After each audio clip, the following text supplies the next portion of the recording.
Sebelum membahas rekomendasi kebijakan yang akan disampaikan, mari kita jalan-jalan di beberapa titik di Kompleks Gubernur Provinsi Sulawesi Barat. Mari kita perhatikan langkah kaki kita yang alhamdulillah masih memiliki bagian tubuh yang lengkap. Tapi jangan lupa membayangkan jika yang menjalani langkah yang sama adalah teman-teman kita yang disabilitas, seperti yang memakai kursi roda atau yang sudah tidak dapat melihat dengan baik. Undakan untuk naik ke trotoar ini saja sudah tidak nyaman bagi kita yang bukan disabilitas. Bagaimana dengan yang memakai kursi roda?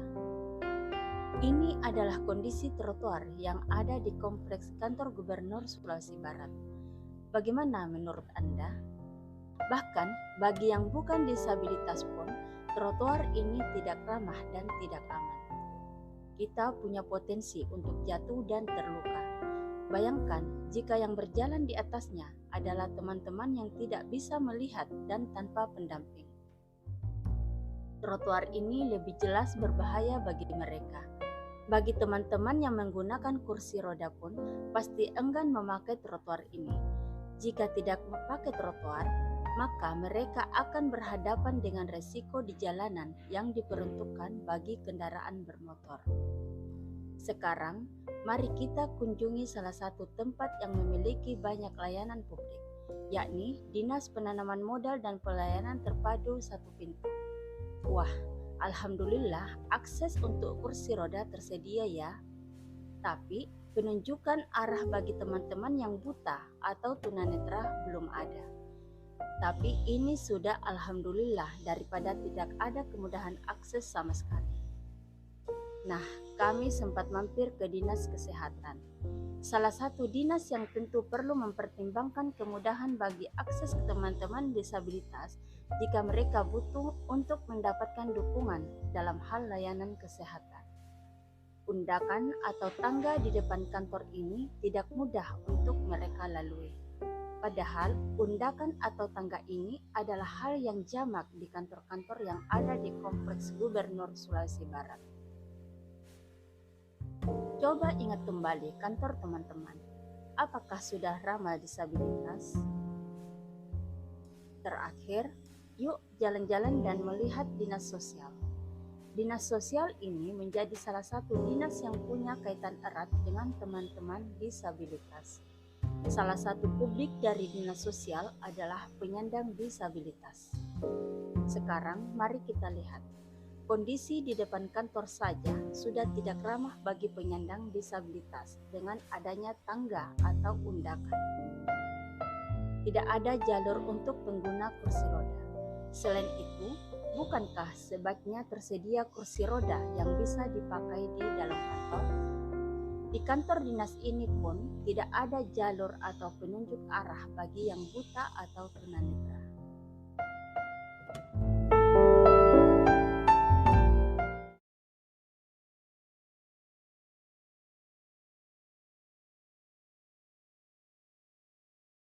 Di awal video tadi, yang disoroti benar-benar infrastruktur bagi penyandang disabilitas di dalam lingkungan Kompleks Perkantoran Gubernur Sulawesi Barat. Ini masih dalam lingkup luasan yang cukup kecil, namun menjadi bagian penting dalam pelayanan publik yang menjadi tugas pemerintah.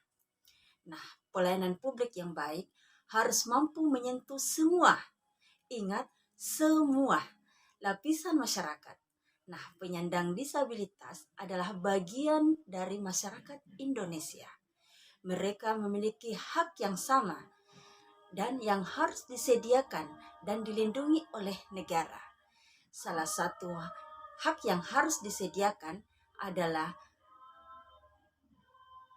hak penyandang disabilitas terhadap layanan publik.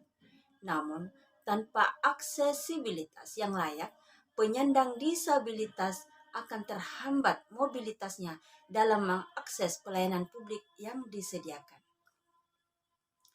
Namun, kenyataannya seperti yang kita lihat di awal video, bahkan infrastruktur untuk mengakses layanan publik tersebut belum layak bagi penyandang disabilitas. Jika situasi ini dibiarkan, Itu berarti kita melalaikan kewajiban negara untuk menyediakan dan menjaga hak-hak penyandang disabilitas. Padahal, menurut data dari WHO, jumlah penyandang disabilitas secara global saat ini adalah 1,3 miliar orang atau 16% dari populasi dunia. Sedangkan di Indonesia sendiri, jumlah penyandang disabilitas adalah 22,97 juta jiwa atau sekitar 8,5% penduduk Indonesia. Di Sulawesi Barat itu sendiri, per Mei 2022, jumlah penyandang disabilitas adalah 2.505 jiwa. Jumlah ini mengalami penambahan cukup signifikan dari yang sebelumnya 1.850 orang.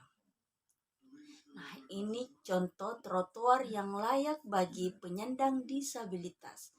Di dalamnya memperhatikan kebutuhan untuk akses kursi roda, penunjuk arah bagi yang buta atau tunanetra. Penyediaan trotoar ini menjadi salah satu dari sekian banyak urusan aksesibilitas bagi penyandang disabilitas. Isu terkait aksesibilitas bagi penyandang disabilitas akan menguat mendekati pemilu umum 2024 ini.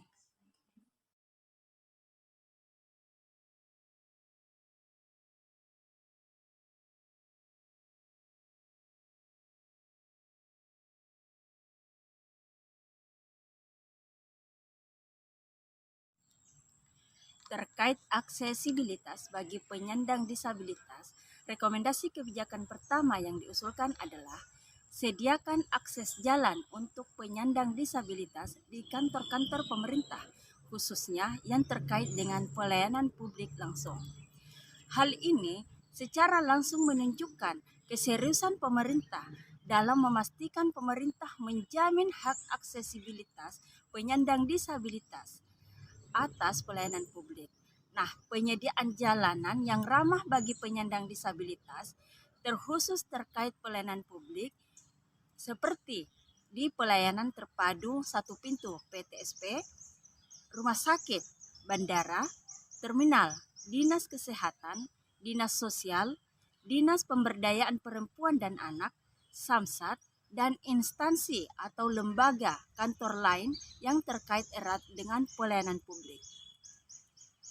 Hal ini bisa dilakukan dengan melakukan perbaikan di tempat-tempat yang akan diakses seperti area parkir, pintu masuk, jalur jalan menuju ruangan atau loket pelayanan.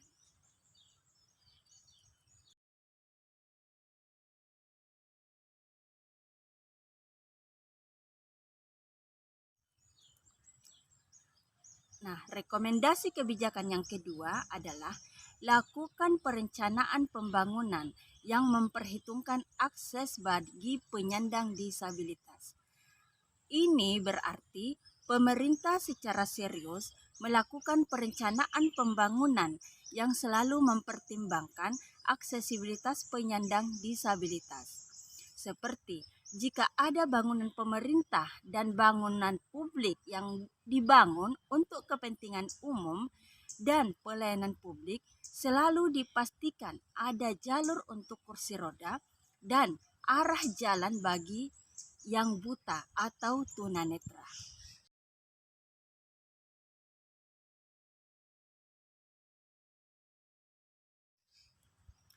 Lakukan program kegiatan yang menyasar langsung penyandang disabilitas.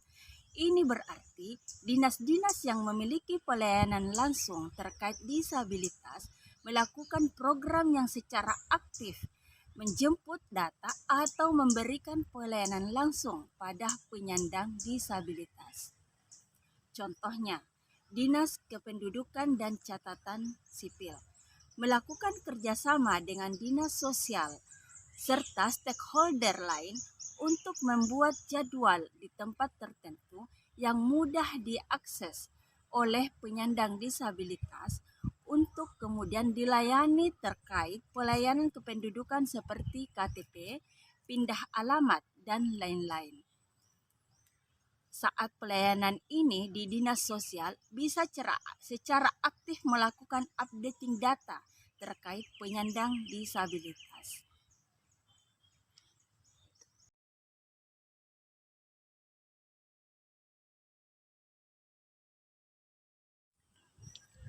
Semua rekomendasi kebijakan yang telah dikemukakan tadi sama-sama memperhatikan aksesibilitas.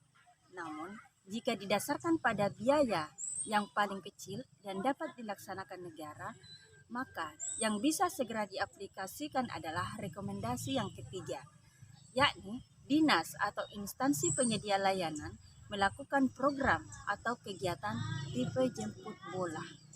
Jika tidak memungkinkan untuk mendatangi setiap penyandang disabilitas di rumahnya masing-masing, maka dinas terkait bisa melakukan kegiatan secara berkala di kecamatan atau kelurahan yang dilaksanakan di tempat yang mudah diakses oleh penyandang disabilitas. Sehingga penyandang disabilitas yang dekat dengan area tersebut bisa berkumpul di sana dan mendapatkan pelayanan publik. Tapi ingat, jangan melakukan mendadak.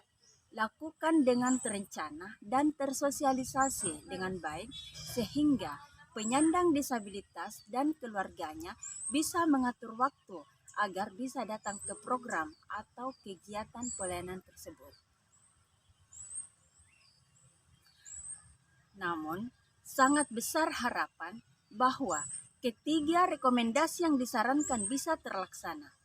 Sudah waktunya perencanaan pembangunan selalu mempertimbangkan kebutuhan penyandang disabilitas.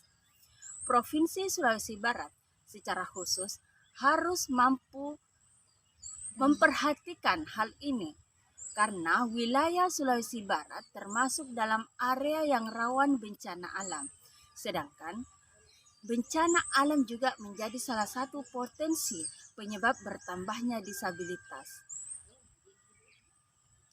Akibat terluka saat bencana alam terjadi.